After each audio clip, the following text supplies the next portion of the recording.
Hey guys, and welcome to continuous probability functions. This is going to be our very first introduction into continuous probability functions.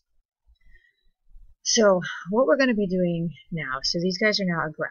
The graph of a continuous probability distribution is a curve. The probability is represented by the area under the curve. So we're going to be looking at things like this. Our distribution function is going to be a curve. And what we are looking for is we are going to look at specific sections under this curve. And what we want is we want to kind of calculate, okay, what is the area of that? And the probability is going to be represented by this area. So that's what we're doing now in a nutshell. We're going to use f of x to represent the curve. So this line here, we're going to call that f of x. And we use this density function f of x to draw the graph of the probability distribution. In other words, we'll figure out what f of x is. We're going to draw the line. And then we're going to be asked certain questions to find certain probabilities. But basically all we're doing is we're figuring out what interval we're going to be in, and then we're finding the area under that curve. And that's the gist for this section. Alright, here are your definitions and your properties. So for continuous probability distributions, and this is our keyword right here, continuous, the outcomes are measured, not counted. For counted, we would be back in discrete, but because we're continuous now, are being measured.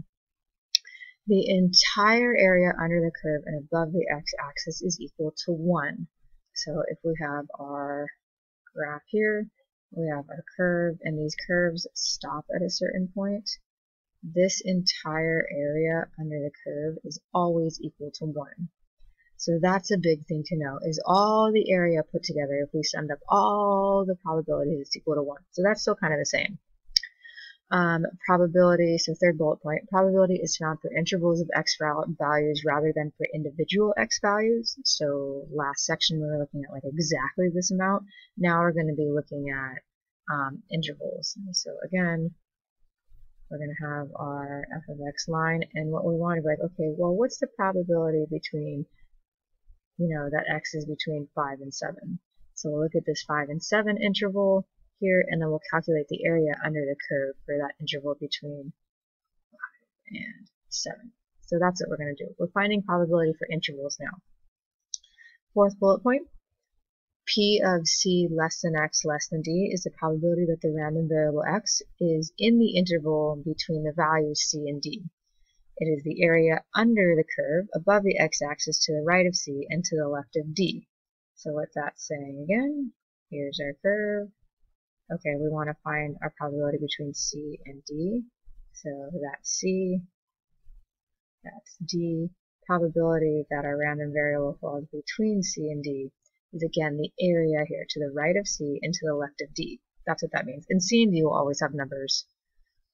Fifth bullet point, p of x equals c equals 0. In other words, you can't take the you can take the probability of individual points. They equal 0. So the probability that x takes on any single individual value is equal to 0. This is a big key point here. It is a big fat 0.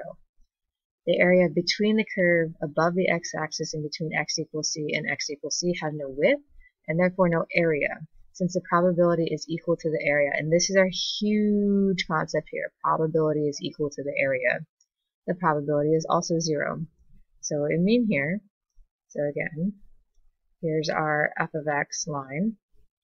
And if we wanted to find the probability exactly at x is equal to c, so some number, c is some number.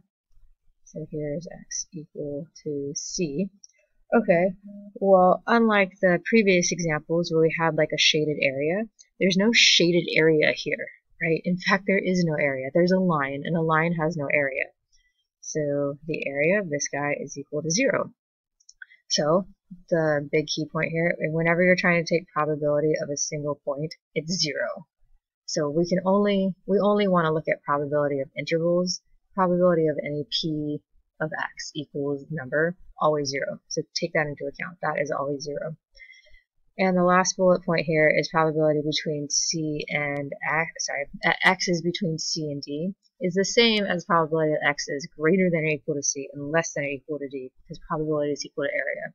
In other words, we don't care if we have one of these guys or if we have one of these guys, it's all going to be the same. So you don't need to take any of that into account. Okay, so huge key point here. All of that is great up there, but here is the big takeaway point. Probability is equal to area.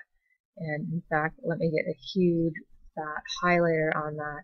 Probability is equal to area in this entire section. What we're trying to figure out is the area. And it's the area under the curve. And once we figure that out, we will have our probability. So huge, huge key takeaway point here. If you don't understand, pause the video now, go over it, go back to the last slide. That is the whole point here. This probability is going to be equal to our area. Okay, so let's look at some examples of what we mean by that. So consider the function f of x equals 1 over 20, where x is between 0 and 20. X is a real number. The graph of f of x equals 1 over 20 is a horizontal line. It's right here. So there it is. There's a line. F of x is always equal to 1 over 20. It's a horizontal line. However, since x is between 0 and negative 20, and I'm right here, f of x is restricted to the portion between x equals 0 and x equals 20 inclusive. So this is just an example of what one of these continuous probability functions would look like. Here's your f of x line. It's the horizontal line. And we cut it off at 20. So this particular continuous probability function kind of looks like a block. So second paragraph, f of x equals 1 over 20 for x is between 0 and 20. The graph of f of x is a horizontal line. The area between f of x equals 1 over 20, where x is between 0 and 20, and the x-axis is the area of the rectangle with base 20 and height 1/20th. In other words, it's all of this guy here, right? Your base is equal to 20, and your height is equal to 1 over 20, as also said right here. So if base is 20 and height is 1 over 20, then area is base times height, and 20 times 1 over 20 is equal to 1. So again, just to reiterate, all of the area under a continuous probability function is going to be equal to 1. And the area of this is simply base times height. So easy rectangle calculation here. So what's the area under this whole thing? It's 1. It's always equal to 1. Alright, next one. So some other examples of what we can do. So suppose we want to find the area between f of x equals 1 over 20 and the x-axis, where x is between 0 and 2. So this shaded area right here. So x is between 0 and 2. So what is the probability that our random variable falls in there? Again, probability is equal to the area. So what's the base? The base is 2. So base is 2. Height is 1 over 20. So 2 times 1 over 20, put it in the calculator. It's going to be 0.1. Again, area is equal to probability. Probability is equal to area. If you want to find the probability that x is between 0 and 2, find the shaded area between 0 and 2. Your base is 2, because how do I get from 0 to 2? Well, I go 2 spaces. My height is 1 over 20. I multiply these guys together, I get 0.1. So area of the shaded rectangle, again, base times height. The area corresponds to a probability. The probability that x is between 0 and 2 is 0.1, which can be written mathematically as probability that x is between 0 and 2 is also equivalent to x is less than 2, which is equivalent to 0.1, because it's the area under the curve between 0 and 2. So let's figure out another one.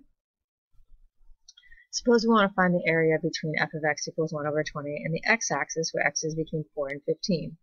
So again, here's the interval. The interval is between 4 and 15. What we want is we want to find the area of that shaded region.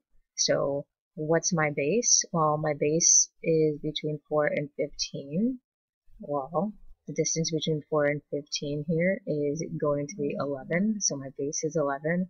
My height is 1 over 20. Area is base times height. So base is 11, height is 1 over 20. 11 times 1 over 20. This is going to give me 0.55, which is what you also see below. So my probability, so then P of X, oops, let me back up once more. Probability is that X is between 4 and, I keep doing that, okay, we want X, probability that X is between 4 and 15 is equal to the area of the shaded region, which we just found is 0.55. So another example here. Let's continue on. Okay, now suppose we want to find P of X equals 15. So this was in one of our properties. We're trying to find probability of this kind of single point here, which we can see is a line. This is X equals 15. Right here, that line. X equals 15 is a vertical line. A vertical line has no width, or zero width. Therefore, probability that X is equal to 15 is again base times height, but our base in this case is 0. Well, how do we go from 15 to 15? Well, we move 0. So our base is 0, our height is 1 over 20. Anything times 0 is 0. So our probability X is equal to 15 is equal to 0. But we saw this from our properties, right? Probability of X equaling a number is always 0. And we have a little bit down here. So probability that we're less than or equal to a number is called a cumulative distribution function, or CDF. This is where, like last section, where our binom CDF stuff came in, stands for cumulative distribution function. So we're trying to find probability that X is less than something. Notice the less than or equal to symbol. We can also use the CDF to calculate greater than. The CDF gives area to the left and greater than gives area to the right. We calculate P of X greater than X for continuous distribution as follows. We could do 1 minus the less than, which is what we did last standard, but I'm actually going to change that a little bit. Because if we found the area greater than 15 for this particular case, so 15's here, if we wanted to find the area greater than 15, we could do 1 minus the area less than 15, but wouldn't it would just be easier to figure out, okay, well, if I want the area greater than 15, then what I'm trying to figure out is the area between 15 and 20. So the width here would just be 5 and times height 1 over 20. So I think that way is easier, but if you like the 1 minus way, we can do that as well. It's up to you. It's all going to come out the same. Oh, I want to erase that. Okay, well, one more thing. So another example. So consider the function f of x now equals 1 over 8. So here's our height. Our height is 1 over 8. It's a horizontal line stuck at height 1 over 8. That's what f of x equaling 1 over 8 means. And we're going to run it for the 0 between 0, which is over here, and 8 is over here. So that's our length. Draw the graph of f of x and find P of x between 2.5 and 7.5. Okay, well, f of x equaling 1 over 8 is again a horizontal line, which we see here. And we're going to go between 0 and 8, which is why our block cuts off at 0 and 8. So 2.5 is here, 7.5 is here, so finding the probability just resolves to, okay, finding the area of that rectangle. Okay, so what's my base? Well, my base is whatever 7.5 minus 2.5 is, which equals 5. So that's my base. Height. Let me do that. Let's make that better. Height. Height is equal to 1 over 8, because that's where my line is. So my area is equal to my base times my height, which in this case is 5 over 8. Put that in the calculator, and you're going to get this 0.265 number right here. And again, what that is, that's the area of this shaded region between 2.5 and 7.5. That's all we're doing. Calculating probabilities is the same as calculating areas. Let's see, we're about to run out of time. Alright, different types of probability functions. Uniform distribution, which are blocks. Oops, let me go back one. Exponential distributions, which look like this, and normal distributions, which look like this. We will mostly be working in uniform distributions. and we're about to cut off on time. I'll